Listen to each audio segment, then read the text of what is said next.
వనపర్తి జిల్లా పార్లమెంటు ఎన్నికలను స్వేచ్ఛాయుత వాతావరణంలో నిర్వహించేందుకు ప్రజలు ప్రజాప్రతినిధులు సహకరించాలంటూ జిల్లా కలెక్టర్ తేజస్ నందలాల్ పవార్ కోరారు.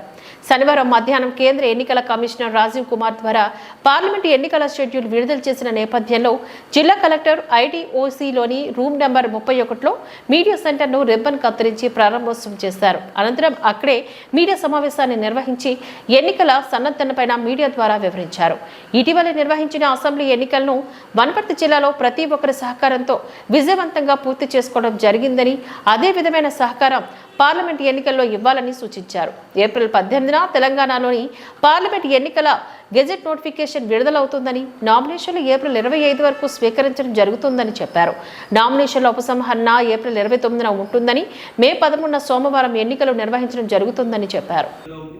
అందరికీ కోరేది అంటే మసిల్ పవర్, మనీ పవర్ అట్లాంటి చర్యలు అట్లాంటి యాక్టివిటీస్ చేయకుండా వారు ఉన్న గైడ్లైన్స్, ఉన్న ఎథిక్స్ ఫాలో చేసుకుంటూ ఎన్నికలు నిర్వహించాలని కోరుతున్నాం. ఎవరైతే ఎక్కడైనా వయలేషన్లు కనిపిస్తే వారి మీద కూడా కఠినాత్మక చర్యలు, చట్టపరంగా చర్యలు కూడా తీసుకోవడం జరుగుతుంది.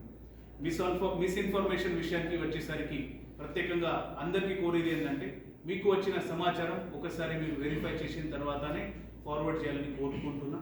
అదేవిధంగా ప్రెస్ మీడియా మిత్రులు కూడా కోరేది ఏంటంటే, ఒకవేళ ఒక మిస్ఇన్ఫర్మేషన్ మీకు రావడం జరిగింది, ఒకవేళ అనుమానాస్పదంగా ఉంది, సంశయంగా ఉంది అంటే అట్లాంటి ఇన్ఫర్మేషన్ అడ్మినిస్ట్రేషన్ దగ్గర లేదంటే సంబంధించిన అధికారుల దగ్గర ఒకసారి వెరిఫై చేసిన తర్వాతనే మీరు మీ ఛానల్స్ కావచ్చు, మీ ప్రింట్ అదర్ ఎలక్ట్రానిక్ మీడియాలో కూడా కవర్ చేసినప్పుడు, సోషల్ మీడియాలో కూడా కవర్ చేసినప్పుడు వెరిఫై చేయాలని కోరుతున్నాం.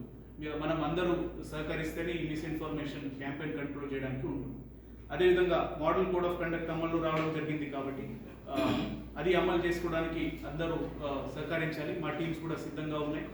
అదేవిధంగా ఈ డిజిటల్ యుగంలో ఎన్నికల్లో కూడా సహకరించడానికి అందరూ ఈ సౌకర్యం కోసం కొన్ని యాప్స్ మనకి అవైలబుల్ ఉన్నాయి. దాంట్లో ఓటర్ హెల్ప్ లైన్ యాప్, దాంట్లో ఓటర్ నమోదు చేసుకోవడం కావచ్చు, వాళ్ళ పోలింగ్ స్టేషన్ ఎక్కడ ఉంది అది తెలుసుకోవడం కావచ్చు.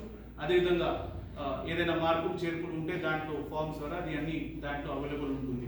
రెండోది ఏదంటే సివిజీ ల్యాబ్, ఎంసీసీ వైలేషన్ సంబంధించిన ఏదైనా కోడ్ వైలేషన్ సంబంధించిన ఇష్యూ ఉన్నప్పుడు ఎవరైనా ఆ యాప్ ద్వారా దాని నుంచి మాకు కంప్లైంట్ రేజ్ చేస్తే 100 నిమిషంలో అది పరిష్కారం చేయడానికి అక్కడ టీమ్స్ రీచ్ అయ్యి దానికి సిచ్యువేషన్ బట్టి యాక్షన్ తీసుకోవడానికి మేము సిద్ధంగా ఉంటాం. దానికి టీమ్స్ అవైలబుల్ ఉంటాయి.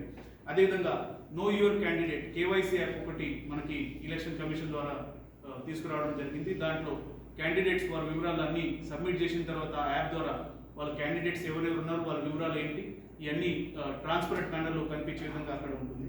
అదేవిధంగా ఈ క్యాంపెయిన్ సంబంధించిన విషయంలో చాలా పర్మిషన్స్ మనం ఇస్తూ ఉంటాం. దాని గురించి సువిధ యాప్లో ఈ విషయాలు మనం తెలియజేస్తున్నాం.